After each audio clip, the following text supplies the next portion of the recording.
All right, welcome everyone. Thank you for coming to tonight's presentation. My name is Darcy Holdorf. I'm the programs director here at the Folk School, and it is my honor to introduce Dr. Dianna Baird N'Diaye, who's going to be doing your presentation this evening. I'm going to tell you a little bit about her and just a few folks that are here this week participating in the Bridging and Bonding project. So Dianna is an interdisciplinary visual artist and a maker and a cultural scholar. She developed and led the African American Craft Initiative, which was founded at the Smithsonian in 2020 in response to the dual pandemics of COVID-19 and institutional racism. African American Craft Initiative was designed to expand the visibility of African American artisans and ensure equitable access to resources. It was established through a consultative process with dialogue with the African American makers and organizations, as well as the mainstream craft sector in the United States, and it outlined concrete actions for sustainable change. AACI collaborated, after 4 years, AACI has ended at the Smithsonian, but continues as the African American Craft Alliance and is supported by the Folk School Alliance. And it is our honor to work with AACI as part of the work we're doing here at the Folk School. So it's a real privilege. Dianna has a long and storied career of 34 years as a senior folklife curator and cultural specialist at the Smithsonian Center for Folklife and Cultural Heritage. She was the principal investigator and curator of Will to Adorn, African American Dress and Aesthetics of Identity, which pulls from, I kind of made this up, I hope this is right, but it pulls from her own influences as a child growing up in her mother's laundry business in New York City, where she developed an appreciation for aesthetic and attire. She was awarded the Smithsonian Secretary Research Prize for Curatorial Conversations, Cultural Representation at the Smithsonian Folklife Festival. She curated Smithsonian Folklife Festival programs and exhibitions on Senegal, Maroon communities, African immigrant culture, Bermuda, Haiti, African roots of Virginia's culture, and African American style through the Will to Adorn. She also coordinated program components on fashion for the Silk Road and Mali festivals.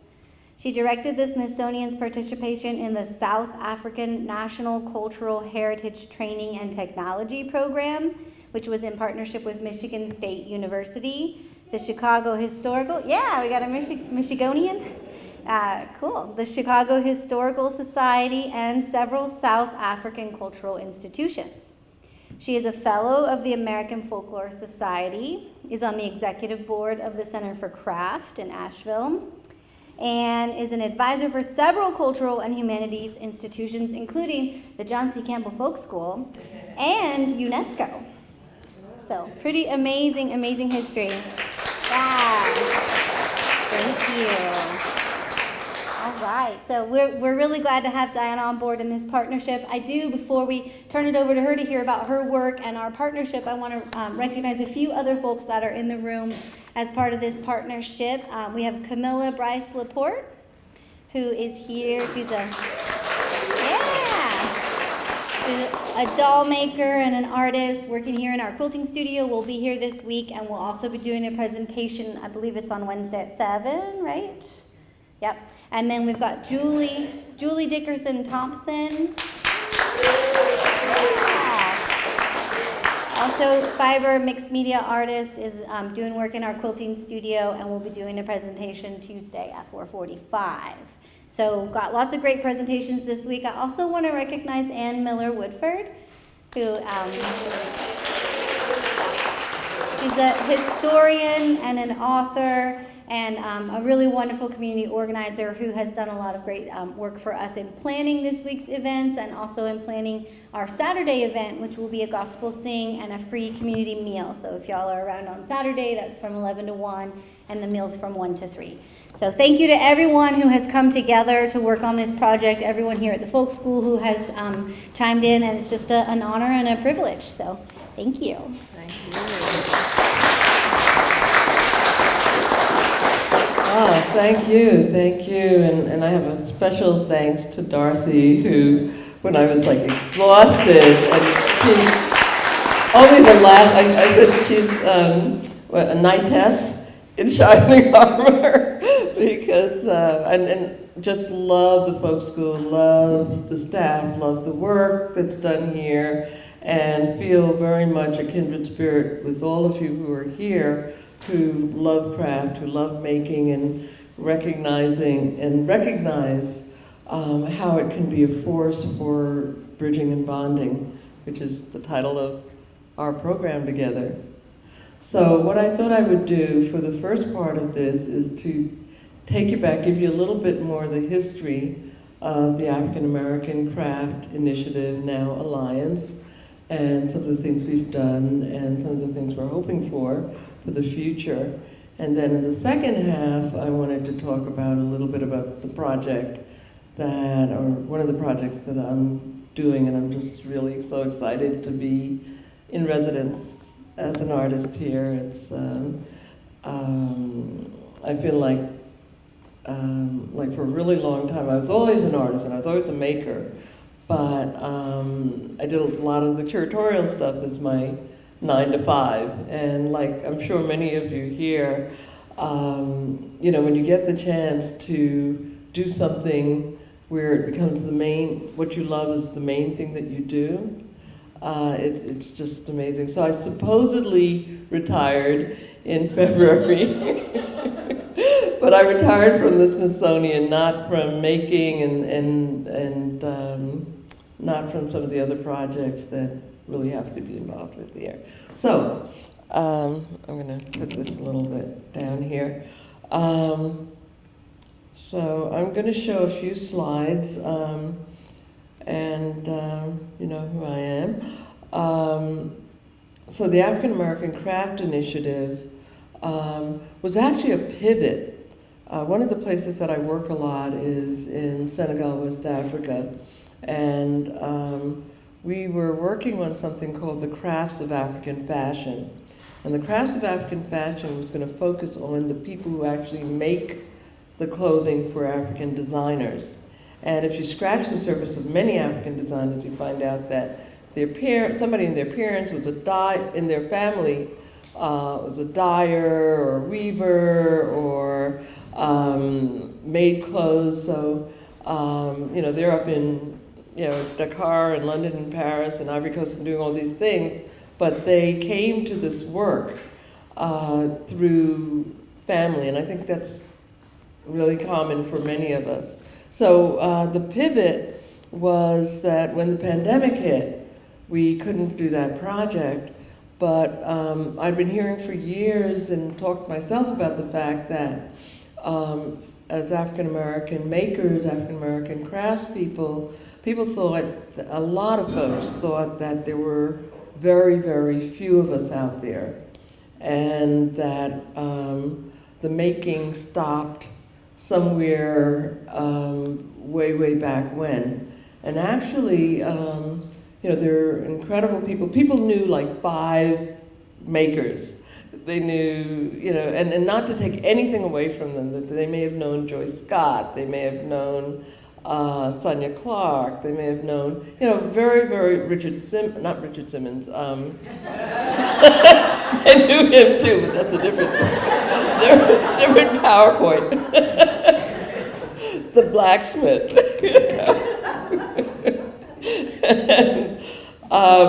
But they really did not know that there were thousands and thousands of African Americans who were carrying on traditions, who were still making both traditional heritage arts as well as contemporary arts in every single medium. So we had some convenings, and the first one, because we had a philosophy at the the Smithsonian Folklife that especially no folklore without the folk. So the idea there was that we wanted to start with actual makers, and so we had 5 sessions with about 12 to 14 people in each one. And what we were doing is talking about, okay, what do we need to see? Where do we go from here? What are the main needs within our community of practice? And So it was very successful, and some of the things that are happening now right here at John C. Campbell came out of those first convenings. The second, we had a meeting with African American craft organizations, and many people thought that there weren't many, but there are several who are doing great work. And then the third one, we took all of the information we got from the first two and went back to the mainstream, or I should say the national and regional craft organizations, and said, look, you said you couldn't find people and there weren't people doing this, but here, look at this. And since then, we've been developing many, many relationships, and it's led to several things. Let me see. We did a virtual Folklife Festival where we highlighted North Carolina artist Karen Smith, who's a metalsmith, and talked about work that she's doing in metalsmithing. And we did, once the main part of the pandemic was over and things opened up again, we've done several in-person events with the American Craft Council and other places. And we started doing a monthly Makers Bulletin, which is still going on under the African American Craft Alliance, thanks to the Folk Educational Alliance, which actually when the Smithsonian said that they had to close down because I was leaving, Dawn Murphy and the staff there said, look, we'll find some money and we'll take it over, and that was a godsend. That was really a godsend. So this is still being produced. While it was going on, though, we had several internships, and we're proud to say these were paid internships, and several of the interns have gone on to positions working with craft and working with museums. And we have many articles which you can read on the Folklife site, Smithsonian Folklife site. And I mentioned our partnerships, which have been really good, and this is my third time here, and I hope to be here come back many, many more times, and it's been really wonderful. And this is a website from Folklife, and yeah, you can take a picture of it, but I think we also have a link in the Bridging and Bonding site for the John C. Campbell School. So our quest is to use a multi-pronged approach to increase access, opportunity, and visibility for African American craft artists at the John C. Campbell Folk School and the Center for Folklife and Cultural Heritage and the African American Craft Now Alliance with the Folk School Alliance will work together to create a scalable and replicable model for building equity and inclusion at folk schools throughout the community. And we want to also, and this is build towards a large-scale convening for a week at the school. We realized that when folks came to the school, starting when African American artists from around the country came last year, one of them, I think Marvin said, where has this place been all my life, and I know that you guys have had the same experience, like, wow, this is amazing. But we were able to develop a community of practice, and the folks who you see here, and Anne, and many of the people you see here are part of that to really work towards planning. And it's also a participatory research project. My training is in anthropology, and in anthropology, we learn by doing, we learn by being in a community, and and Dawn Murphy is also doing participatory research. So this is formally with AmeriCorps a participatory research project. So last year we had people coming to take classes, and This is eBay Crawley, an amazing book artist and paper maker, and oops, what happened here?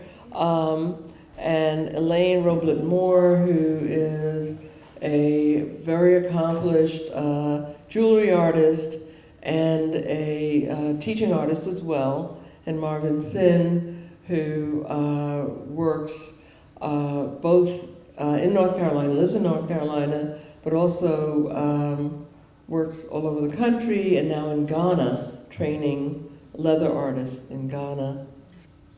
And come on now, behave. So this is the phase one, some pictures from that, and these are folks at work, and they also gave presentations, eBay, and this is all of us. Yeah, so we, one of the things that I do, I make jewelry, but I make soft jewelry, and I make amulets. And a lot of my work has to do with activating peace, activating the idea of spirit in art. And the Amulet Project is one that was inspired by my work in Senegal. And in Senegal, there's a tradition, there's a Sufi tradition. Most Senegalese are Muslim and Sufi, where when you have a problem, you go to a holy man, and he listens, or usually they're he in Senegal. He listens to what your problem is, very much like a therapist might hear. And then you say, okay, you come back, and he spends the whole night praying, and they're trained in combining verses from the Quran, the holy book, with drawings, special drawings that kind of activate good things for you. And so he gives you a piece of paper, and you go back and you have an amulet maker make an amulet. Now, if you don't have a lot of cash on you, you may go and you may have like a little leather one, very simple made. And if you have more, you can, I mean, they're beautiful gold amulets and silver amulets. That it's a very old tradition. So you can find, and it's not only Muslim, it's also Jewish, it's also, but you know, everyone has amulets.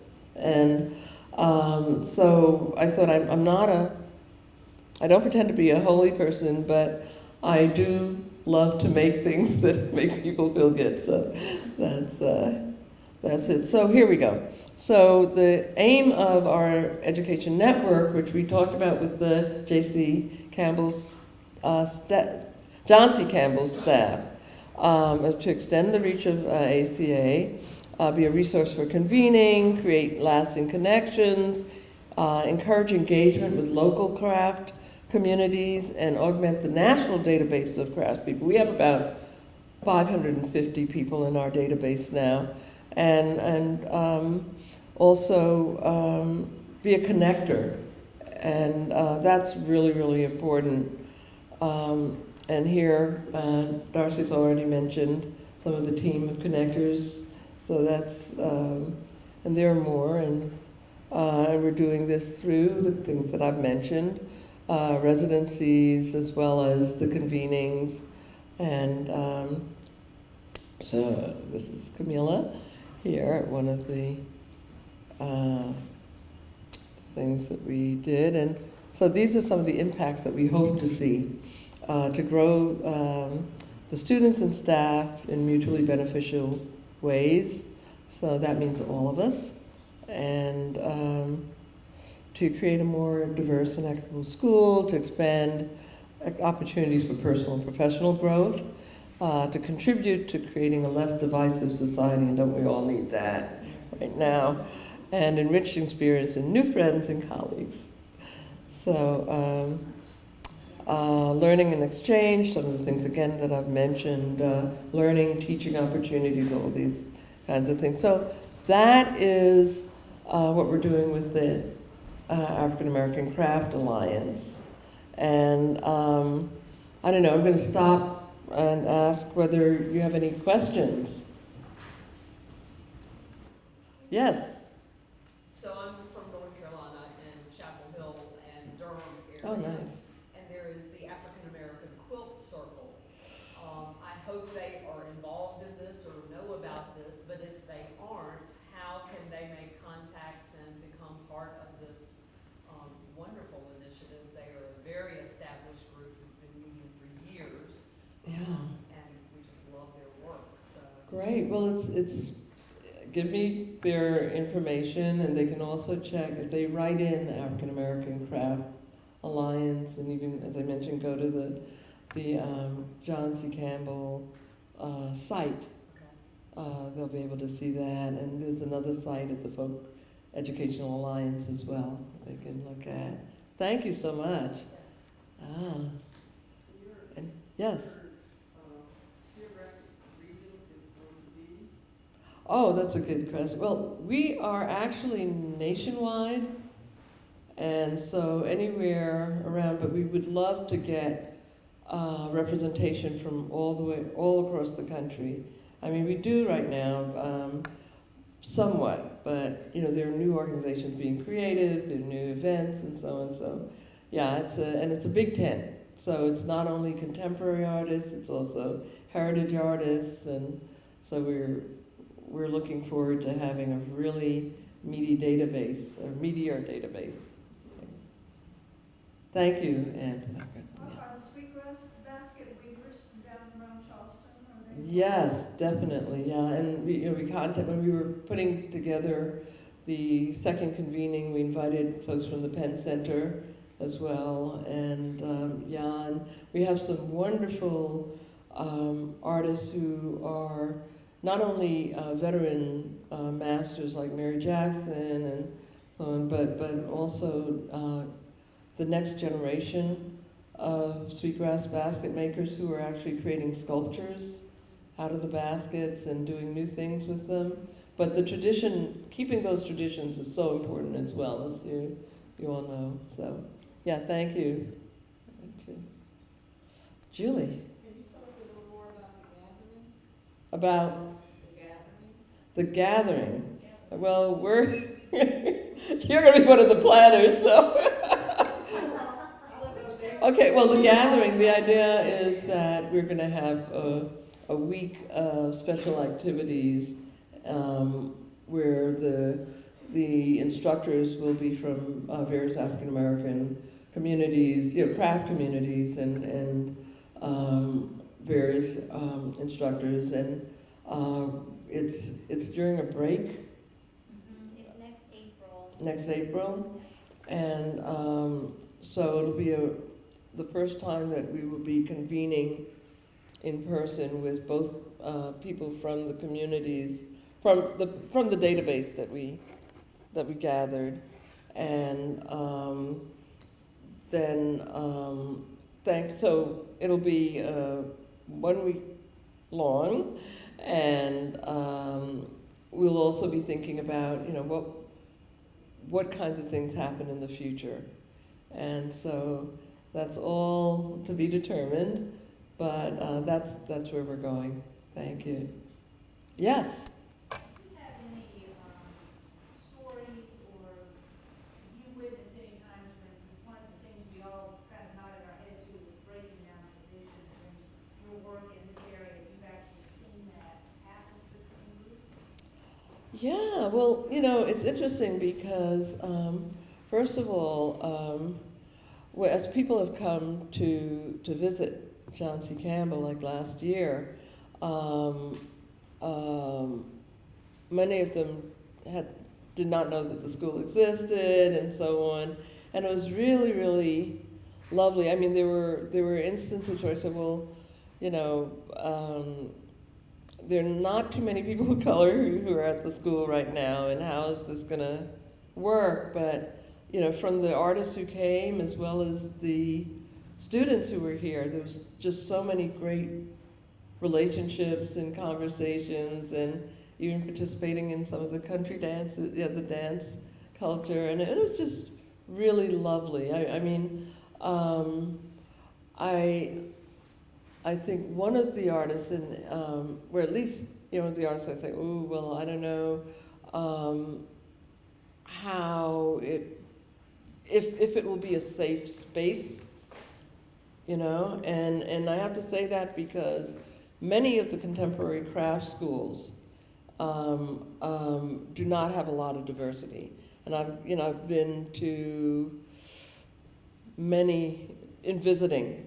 And so a lot of times when, people would come, when I'd come, I'd feel, oh, well, there's not too many people who look anything like me or have that experience. But I mean, I think the bonding that comes through sharing, making, and sharing a love of craft is really kind of an entry point for other kinds of sharing, where we realize that, we're all together in this, and we have basically some of the same needs and desires for our lives, So, I mean, there'll be more stories to come, but thank you for asking that, yeah. Yes, Ann? In western North Carolina, the population of African Americans is 2% or less. Wow, All the way from Asheville back here.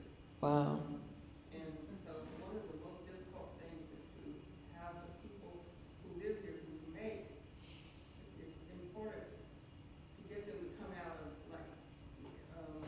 it's not hiding, they're doing their artworks. right, But it's very difficult for them to stand out because it has a lot to do with perceptions rather than Yes. reality. I've been all over the place, and I've had a lot of African American people say they wouldn't come to folk school because they're afraid of the mountain area and the people here. right, But they don't have to be. I live here. yeah, I know that it's not a place that they have to worry about that kind of thing anymore. But we're gonna have to talk a lot about how we can go out and find these people. right, And it's gonna take the white people to look out from the African American people for us yes. to pull them in. It's gonna be very important. Very true, very true. Yeah, I agree. And in that, I think that the craft school, this craft school, as well as some of the other craft schools, are ideal places for that. I mean, one of the comments I had was, why didn't we ever hear about this place? And so I think exactly what you said is true.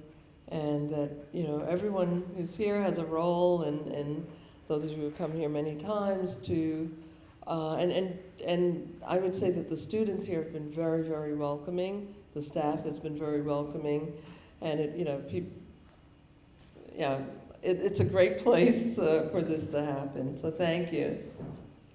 So,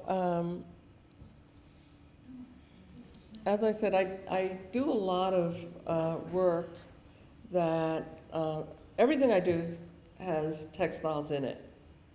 But one of the things that I think unites the work besides the textiles is a concern with issues of individual health and mental health and community health, and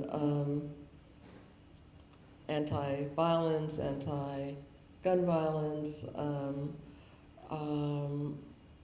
and the things that we can do to transform our communities into places that are inclusive and welcoming and allow us each to learn from each other. And a few years ago, I went into an Aldi's. I don't know, you have Aldi's here? Okay. And I don't come from a hunting culture. I'm from Brooklyn, And so I went into the store and I saw this little tent, and it said it was a hunting blind. And I took it home and I said, this is really interesting. And when I opened it up, it was amazing. First of all, it popped up, like all these tents do. And it was covered with all this nature imagery, it's camouflage. And I really thought, oh, wow, what a wonderful tent.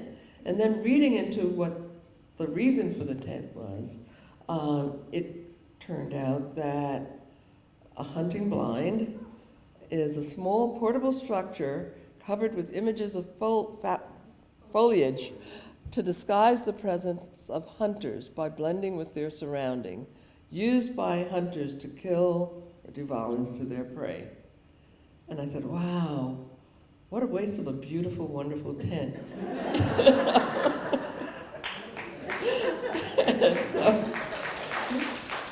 So I looked into it more, and let me see. And so this was, the hunting blind here, and it mentions, well, this is what I noted, that the interior of the tents are intimate and womb-like, and the blinds are constructed to be portable and to erect quickly, and they're concealed in the tent, and looking out, you can see one or two individuals laying in wait for unsuspecting targets. And I was thinking about it, I started thinking about the words here. What's a blind, or what's blind? So, it's something that hinders sight or keeps out light. It's a place of concealment. It's something put forward for the sake of misleading, for subterfuge. Sightless, unable to, or unwilling to discern or judge. These are from these are actually from the dictionary. Unquestioning blind loyalty was one of the things people talked about, or having no regard for rational discrimination, guidance, or restriction. I think that should be reflection, but and I was thinking also, remember this was around the time of George Floyd's murder and all the things that were happening that brought attention to what I think was the second pandemic, which was a reckoning about police violence and just general violence in the society, and particularly in terms of that. I started thinking about the violence, specifically anti-Black racism, and created, and I thought about two things: fast kill, which is this kind of violence dating back to the days of slavery and colonization.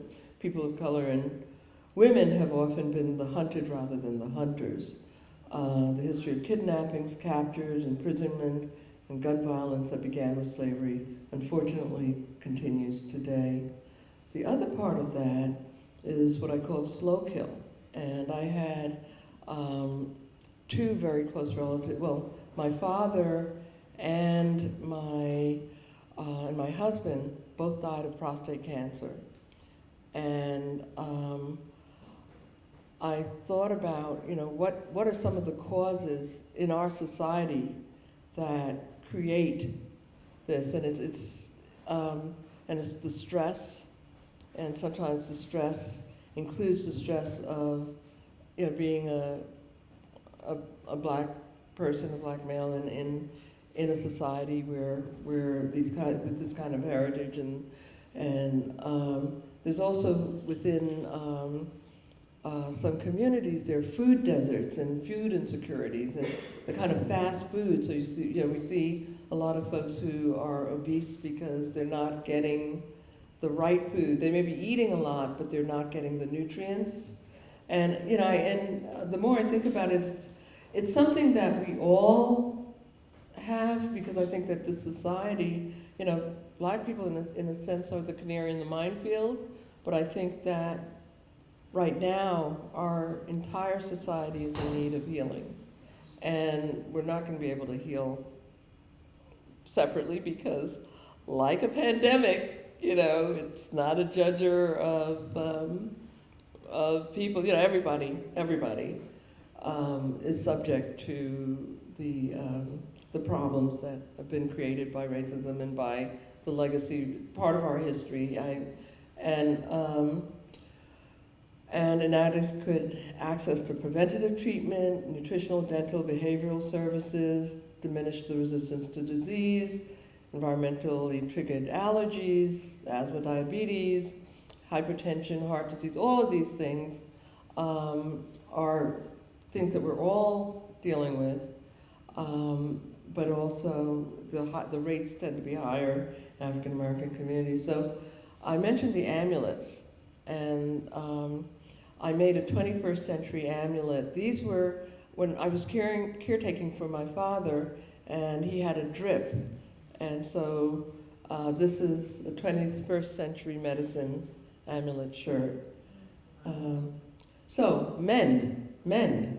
Okay, so to restore to health, to patch or repair, to set right, to correct, to put into good shape and working order again, to make amends or atonement for, to improve, strengthen something such as a relationship by negotiation or conciliation. It's an act of mending or repair, a mended place and unquestioned. Well, that shouldn't be there. but so I said, I'm going to see how can we transform this hunting blind into a mending blind. And so rather than using the structure as an accessory to killing, the repurposed blind allows us to, it offers sanctuary and shelter, and it's a space for healing, and you can mend everything to socks to a broken heart, to a relationship, and it's just the right size where two people can sit in and have a conversation, or you can sit in and you can meditate, or you can sit in and sew. And so the first time this was activated, I was part of a group in Maryland, an artist collective called Red Dirt, and it still exists. And so we did a project where we had mending supplies and embroidery supplies and a little lamp because it gets dark in there, and people could sit in there. And here are two friends here who are mending and talking. So here it is. And okay, so there are a lot of inspirations and influences other than the mending blind. Let me see how my time is going. Okay, good. For the blind itself, so you notice it has these. This particular one has lace over the front of it, so you can see out, but you can't see in. And this is a shot of a Gelede masquerade from Benin, West Africa, where I did some research. And the Gelede masquerade is it's an event where the community honors the mothers, and the little figure on the top, the whole figure represents a mother, an ancestor mother, and goes around the community and dances and presents herself. And it's always danced by men, actually. But it's, and the thing that's really interesting is that with many West African communities, in Benin, in Nigeria, where this is practiced, it's thought that when someone wears the masquerade, they lend themselves to the ancestors to take over and to bring blessings to the community, and or sometimes to warn the community if it's just something's going wrong and so on. But they're often made so beautifully, and so I love this particular one. But they're all individually made by artists. Again, the role of the maker as an accessory to healing. And so there's another thing as well. I know that in many places the burqa, which is it's something worn in some Muslim countries, and there's been a lot in the West about how oppressive this dress is, and it is if people are forced to wear it. But in some communities as well, and talking to women who wear it's also can be a garment of protection. and I've seen it described as personal architecture.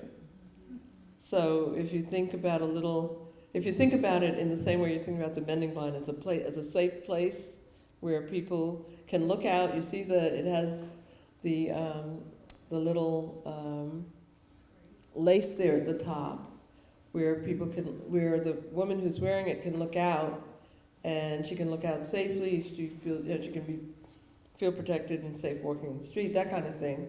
But they're also beautifully made. You can see the embroidery and all the work that goes into making this. And so I think in terms of decorating the Mender's Blind, this first one I called Reparations, which is a play on repairing as well as restoring. And so there's, I put lace in the front and decorated it in different ways. And so, and I saw it very much a part of looking at ways to talk about Black Lives Matter, and it's, this is the era in which it was created, but also some of that went over to some of the masks that I made during COVID. And our community, our little neighborhood in Cheverly, before there were masks, and I'm sure that many communities did this, we were making masks for the doctors and the nurses before we could buy them. So recently, very recently, and I have to thank Darcy for putting these last slides in for me.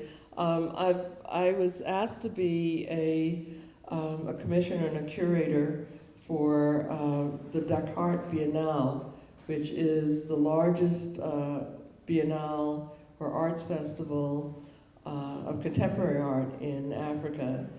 And they had invited the U.S. government, the United States was invited as a participant to have a pavilion. So I was invited to curate the pavilion, which is why I say I had a fake retirement. February 1st, I retired formally, and then February 6th, I was on a plane, And we've been, I've been working back and forth. It's going to be in November, from November 7th to December 7th, and it will be, the theme of the whole Biennale is the wake, which again means awakening, which is a time of mourning after someone passes, or a time of remembrance after people pass. It's also the waves that a ship makes as it's moving through the water. So there's been a lot of talk. There's a woman named Christina Sharp who wrote a beautiful book called In the Wake, and she talks about the wake in all of these ways, but uses it as a metaphor for in the wake of slavery, what has happened to our society. And but it also deals with water, and so the entire Biennale talks about the wake, and not only in the United States, but all over Africa and the African diaspora. Anyway, so while I was there, some Smithsonian colleagues are doing a project where they're diving and they're uncovering the slave wrecks, and they're uncovering the artifacts that were left, and really learning a lot about the history of the whole Middle Passage, where I think 1.5 million people drowned in waters, and I think it was 1,000 ships went down. So they're doing this all over the world, actually, and even here, I don't know if you've, the last slave ship to come to the United States was the Clotilda, and Zora Neale Hurston, a writer from the South, she did a whole book called Barracoon about the Clotilda and the survivors who actually, they were never enslaved because they were here illegally after after the slave trade was abolished here, but they formed a town called Africatown, and so one of the slave wrecks is there, and one of them is in Gorée in Senegal. That the door of no return was a door through which many people went and they never came back, you know, and their relatives thought they had died, they didn't know what had happened. And amazing project with the Smithsonian is to train underwater archaeologists who from all over the world to dive these wrecks.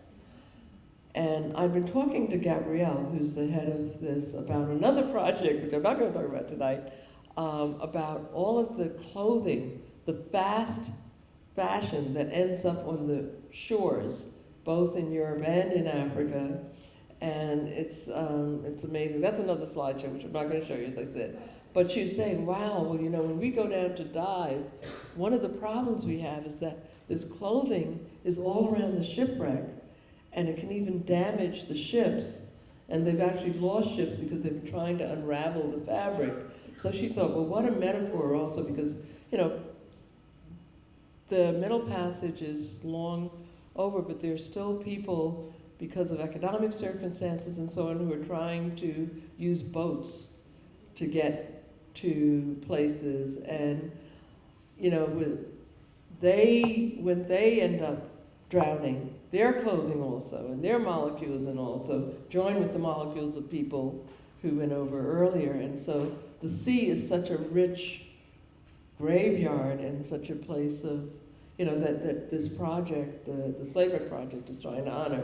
So she brought up bags, or the divers brought up bags of fabric that had gotten caught in the shipwrecks. They rinsed them out, because sea creatures get caught in them too, and so she said that they were really smelly before.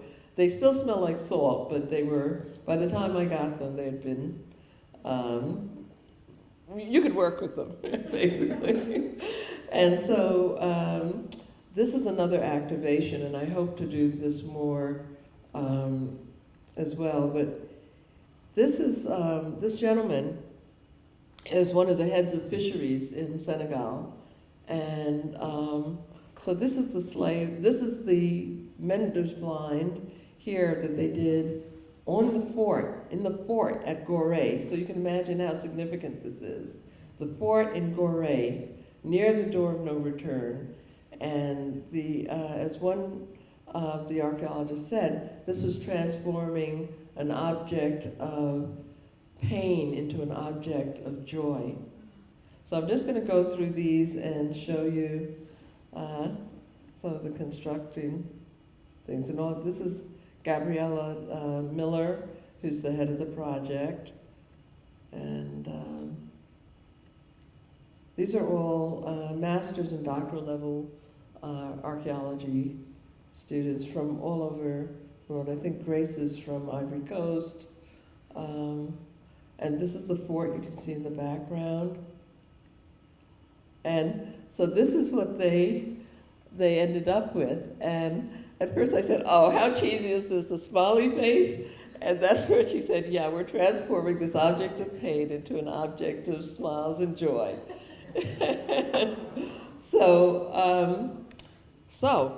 I brought a healing blind, a mender's blind in the making. It's totally blank. It has nothing on it. It's still a hunter's blind to John C. Campbell School.